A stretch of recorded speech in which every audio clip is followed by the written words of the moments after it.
how to keep TikTok live playing in background. So if you want to keep TikTok live playing in background, then what you need to do is you need to find your TikTok, tap and hold on to it, go with app info.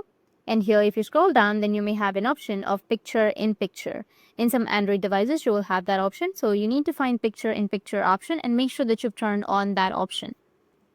Once you turn that on, you can go and open up your TikTok. And after opening your TikTok, you can go with the live section, which is on the top left.